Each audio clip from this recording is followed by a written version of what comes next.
protect me. And you would say you were not treated with respect in that moment. Not at all. And then it got worse. I kept saying, I want your name and your badge number. I am filing a complaint. I said it over and over. He just stared at me, glared at me. Mm-hmm. He wouldn't respond. Finally, excuse me, I've got a bronchial infection in China. Mm-hmm. He turned his back on me, walked out of the house. I followed him, and I said, are you not answering me because I'm a black man and you are a white police officer? Mm-hmm. He didn't say anything. He stepped out on the porch. By this time, it looked like a police convention on my front porch. Mm-hmm. It looked like the Army was out there. Yeah. I couldn't believe it. So I stepped out on the front porch to ask one of his colleagues, hoping that Who is this man? Yeah, I said, I just want his name and badge number. I want to file a complaint. He tapped me on the shoulder and said, thank you for accommodating my earlier request. You are under arrest. Now and he slapped the handcuffs on around behind my back. Now that sounds very sarcastic because clearly there had been tension between the two of you. So it sounds like in a very sarcastic tone, he says, thank you for accommodating my request. Yep. But the way you're describing it, Professor Gates, it's like I just said, what's his name? What's his badge number? Like you were very calm the whole time. They have eyewitnesses who said that they witnessed it when you came out and that you were, quote, very belligerent and you were out of control. Do you think that's a fair characterization of you? If that were submitted to a fiction class at Harvard, it would get an A+. This is called CYA on the police department. Cover your derriere. Yes. No, I was very adamant, mm-hmm. but I'm not going. I was very upset. Mm-hmm. I was astonished. I was indignant that the man wouldn't give me his name and badge number, and that I'd been treated that way. And so I said, would you tell me? I only spoke to one police officer, and I said, would you tell me this man's name and badge number? Then Sergeant Crowley tapped me on the shoulder and arrested me. That's what happened. I didn't talk about his mother. I think. Yeah, Skip, I was going to say, in the police report, it says that when you were asked to come outside, his reply, meaning you, Professor Gates, his reply was, yeah, I'll speak with your mama outside. Now, I'm thinking nothing good comes of a comment like that. Well, are you saying you never said anything about, I'll speak to your mama? I didn't even think about his mama. I was thinking about my mama. I was thinking about me. I was thinking about how to get this big white guy with this gun out of my kitchen. So he made this up, his reply, I'll speak with your mama? It was. I mean, when I heard that, I went, well, Skip, that is not helping the situation if those words were used. I didn't. You know what? I think when they put together that report, they did some historical research and watched some episodes of Good Times or something. What kind of black person today says, to a big white police? You know how big I am. For those of you who don't know me, I'm a big, muscular black man. No, you said, Skip in a newspaper article said he was 5'7", 150 pounds, has a cane, is 58 years old, and you described him as a large white man with a gun. Man. He looked like he was 9 feet tall when he's in my kitchen with that gun. So you said, why would I respond this way? But these are neighbors who said, and I saw a neighbor this morning who did not want to be identified, who said you were quite belligerent, that you were not cooperative, and that he understands why the police officer behaved the way he did. All I said was, I want his name and his badge number. And then I said, when I was handcuffed, is this how you treat a black man in America? Mm-hmm. You would not say, Skip, that it was two egos at that time, that the things are escalated, and that you both behaved improperly? Is there any part of you that would see that scenario? That, well, maybe I, Skip Gates, shouldn't have said X, Y, and Z, and yeah, he did so-and-so, but you were both amped up and adrenaline was flowing. Do you see that in any scenario?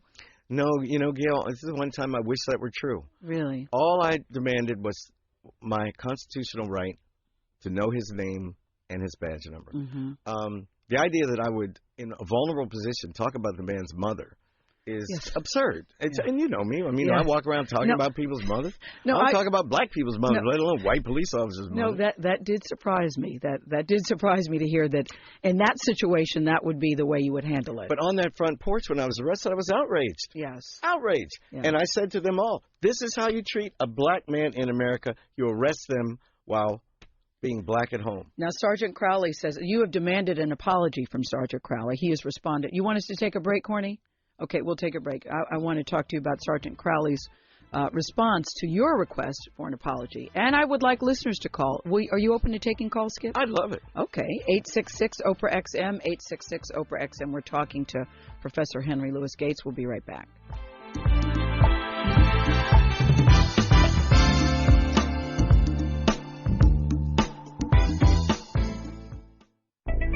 Oprah Radio. Your drive time just got a little more fun. It's the Gayle King Show. We are back talking to Professor Henry Louis Gates, and right before the break, I was asking you about your behavior because witnesses said, Professor Gates, that they saw you, you were out of control. You said that was not true, but we should also state that if that were true, being rude is not against the law. No, it's not. Being rude and being belligerent is not against the law. And I've always thought that it's a police officer's job to de-escalate a situation instead of escalating, making it really become completely out of control. Can you just give me the tone you used when you were talking to the police officer and what you said? I want to hear, what exactly did you say and the tone that you used? I want your name. I want your badge number. I'm filing a complaint. Sir, I want your name and I want your badge number. What has happened to me is outrageous. I want your name. I want your badge number. That's it. I don't talk about people's mothers. I have my own form of swearing. Yes. But, you could get killed talking about somebody's mother in the barbershop, let alone with a police white police officer. So it's just not where I go. Well, it says that you have demanded an apology from him. As a human being. What are you asking for specifically from him? I would love to meet with Sergeant Crowley. I would love him to look me in the eye and say, Professor Gates, I'm sorry for the way that I treated you. I'm sorry for the fabrications I had to put in that report. And if he's sincere, then I would forgive him as a human being. This, however, has nothing to do with whether or not I decide to move forward with a lawsuit.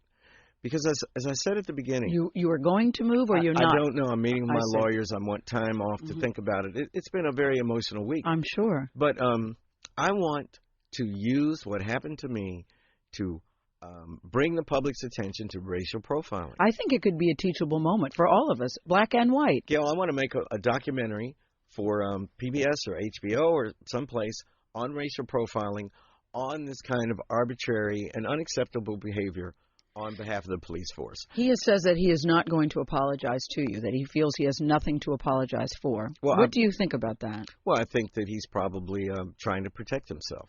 I think he feels very vulnerable. I think he knows that, A, what he did was wrong, and B, that he falsified his report. Do you have any regrets, Skip, about your behavior that day? None. Whatsoever. Yeah, I have one regret, that I stepped out on the porch. Yeah. No, but in terms of your dealings with a police officer and what you said and how you said it and how you reacted, do you have any? I would do exactly the same thing. Would you? And in fact, when I said, this is how you treat a black man in America, it was not in the accusatory tone. It was more astonishment. This is something I read about.